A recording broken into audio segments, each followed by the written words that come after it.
목요 묵상 세미나 제2장 묵상의 의미입니다.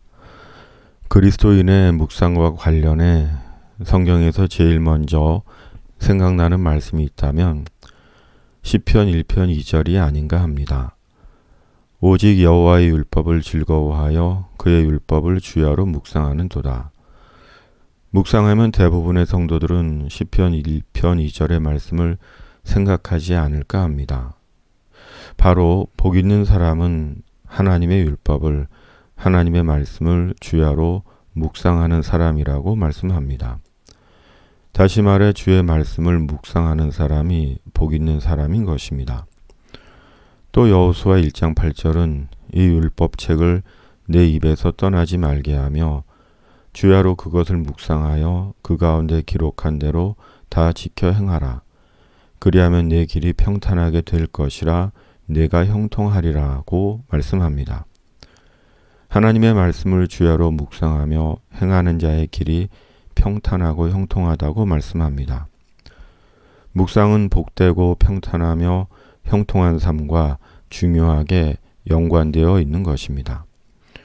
또 시편 19편 14절 말씀, 나의 반석이시오 나의 구속자이신 여호와여, 내 입의 말과 마음의 묵상이 주님 앞에 연락되기를 원하나이다라고 노래합니다. 묵상과 기도를 연결시키고 있습니다. 이는 말씀에 대한 경청, 그리고 그 말씀에 대한 묵상, 그리고 기도의 의미를 담고 있습니다. 단순히 내 마음의 소원이 주님 앞에 연락되기를 원한다기보다 말씀에 실린 나의 기도가 연락되기를 원하는 것입니다. 그렇다면 묵상이란 무엇일까요? 먼저 어원적으로 묵상으로 번역된 히브리어의 의미는 작은 소리로 읊조리다입니다. 여기에는 신음하다, 속삭이다는 의미도 들어 있습니다. 따라서 어원적으로 묵상은 말씀을 작은 소리로 읊조리는 것입니다. 말씀을 작은 소리로 읊조리는 것이 묵상입니다. 말씀을 읊조리며 자기 속에 말씀을 저장하고 내면화시키는 것입니다. 학창시절 시험을 준비하며 암기해야 하는 교과 내용이나 단어를 입으로 중얼거리며 외운 경우가 많았습니다. 그렇게 한 이유는 내용이나 단어에 집중하여 효과적으로 암기를 하기 위함이었습니다. 때론 연습장이나 종이에 내용이나 단어를 써가며 외우기도 했습니다. 물론 조용히 암기한 학생들도 있었습니다. 말씀을 작은 소리로 읊조린다는 것은 말씀에 집중하여 말씀을 내면화하는 의미가 들어 있습니다. 마음 없이, 영혼 없이 기계적으로 중얼거리는 것이 아니라 하나님의 말씀에 온 마음과 영혼을 집중하는 것입니다. 말씀에 마음을 담고 믿음을 담고 소망을 담는 것입니다. 그리고 말씀을 읊조리되 반복해서 읊조리는 것입니다. 반복해서 말씀을 되뇌는 것입니다. 반추하는 것입니다. 그리고 말씀에서 하나님을 만나는 것입니다. 보네퍼는 말하기를 마리아가 한 것처럼 성경의 말씀을 받아들이고 그 말씀을 마음에 두어 생각하라. 이것이 전부다. 이것이 묵상이다. 우리는 천천히 조용히 참을성 있게 한 단어씩 나아감으로써, 그리고 각 절마다 멈추어 큰 소리로 말함으로써 하나님의 임재 안으로 들어가야 한다. 그러므로 두 번째 묵상의 의미는 하나님을 만나는 것입니다. 신학자 칼 바르트는 하나님은 말씀 가운데 우리를 기다리신다고 했습니다. 요한복음 1장 1절은 말씀합니다. 태초에 말씀이 계시니라. 이 말씀이 하나님과 함께 계셨으니 이 말씀은 곧 하나님이시니라. 하나님은 말씀이십니다. 말씀의 하나님이십니다. 그러므로 우리가 말씀을 묵상한다는 것은 말씀에서 하나님을 만나는 것입니다. 말씀 묵상의 큰 의미와 비밀과 은혜가 여기에 있습니다. 우리에게 성경이 있다는 것, 정확하게는 하나님께서 우리에게 성경을 주셨다는 것은 하나님께서 우리에게 주신 얼마나 큰 축복인지 모릅니다. 왜냐하면 우리가 성경을 통해 하나님을 만날 수 있는 길을 열어주신 것이기 때문입니다. 타락한 유한한 인간은 결코 하나님을 만날 수 없음에도 하나님 편에서 우리에게 성경을 주시고 말씀을 통해 죄인된 인간이 하나님을 인식하고 하나님을 알고 하나님을 만날 수 있도록 해 주신 것이기 때문입니다. 그러므로 말씀을 읽고 묵상하며 하나님을 만나야 하는 것입니다. 성경의 중요성은 아무리 강조해도 지나침이 없습니다. 복습하는 차원에서 그러므로 말씀을 듣고 말씀을 배우고 말씀을 읽고 묵상하고 말씀을 암송하고 말씀을 실천하는 이 5가지 말씀의 균형의 옷을 항상 입고 살아야 하는 것입니다.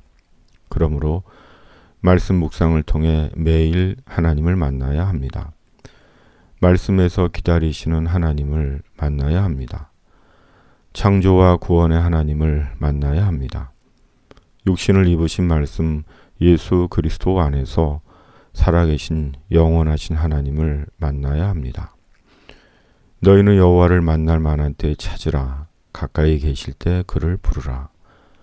속죄소를 궤 위에 얹고 내가 네게 줄 증거판을 궤 속에 넣어라. 거기서 내가 너와 만나고 속죄소 위 곧 증거궤 위에 있는 두 그룹 사이에서 내가 이스라엘 자손을 위하여 네게 명령할 모든 일을 네게 이르리라. 토머스 머튼은 묵상가의 기쁨은 온전한 연합으로 절정에 달한다고 했습니다. 말씀 묵상을 통한 하나님과의 만남, 하나님과의 연합, 하나님과의 친교, 하나님과의 사귐은 우리 신앙의 완성입니다. 아빌라의 성녀 데레사가 마리아 바티스타 수녀에게 보낸 편지로 노래로 작곡되기도 한 글입니다. 아무것도 너를 슬프게 하지 말며 아무것도 너를 혼란케 하지 말지니 모든 것은 다 지나가는 것, 다 지나가는 것. 오 하나님은 불변하시니 인내함이 다 이기느니라. 하나님을 소유한 사람은 모든 것을 소유한 것이니 하나님만으로 만족하도다. 참으로 하나님께 대해 깊은 영성이 담긴 글이 아닐 수 없습니다. 하나님의 임재 연습에서 로렌스 형제는 말합니다. 그는 자기가 엄청난 부자라는 것을 알았다.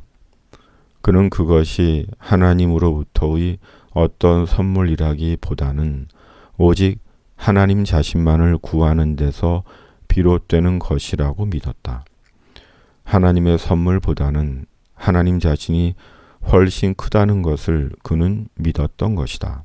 그리하여 그는 선물보다는 선물 너머의 것을 선택하면서 하나님 자신을 좀 더 알게 되기를 갈망했다. 그러므로 묵상의 의미 3번째는 묵상은 본질적인 것입니다. 왜냐하면 하나님께서 우리 믿음의 본질이시기 때문입니다. 그리스도인의 믿음의 본질은 하나님이십니다. 우리는 우리의 신념이나 주의나 인생 철학이나 도덕을 믿는 것이 아닙니다. 하나님을 믿습니다. 사람 되신 하나님 예수 그리스도 안에서 영원하신 창조와 구원의 하나님을 믿습니다. 육신을 입은 말씀, 예수 그리스도 안에서 말씀의 하나님을 믿습니다. 그러므로 말씀을 묵상한다는 것은 본질적인 것입니다. 주변적이거나 신앙의 부수적인 것이 아닙니다. 단순히 종교적인 행위가 아닙니다. 신앙의 본질에 충실한 것입니다. 그러기에 본질에 충실하면 충실할수록 더 영적이 되고 관계적이 되고 실천적이 되는 것입니다. 그리스도인은 한 권의 책인 성경과 함께 인생을 사는 사람들입니다. 한 권의 책과 함께 철로 역정 같은 순례로서의 인생을 사는 사람들입니다. 그러므로 주의 성도는 말씀을 떠나서는 살 수 없습니다. 마치 물고기가 물을 떠나 살 수 없듯이 그리스도인은 말씀을 떠나서 살 수 없습니다. 하루는 귀한 일생이다. 이것을 허비해서는 안 된다. 이 하루를 유용하게 보내는 길은 하나님의 말씀을 듣고서 하루를 시작하는 것이다. 하루의 성패는 아침의 마음가짐으로 결정된다. 아침에 일어나 제일 먼저 하나님의 말씀을 읽고 기도하라. 이렇게 시작한 날의 싸움은 승리하지 않을 수 없다. 비록 패배처럼 보일지라도 승리임에 틀림없다. 이러한 생애를 한평생 계속해 나갈 때 일생을 성공으로 끝낼 수 있다. 내총감삼. 묵상의 의미는 여기까지입니다. 매일 말씀 묵상 가운데 승리하시기를 기원합니다. 다음 시간은 3장 묵상의 능력입니다. 감사합니다.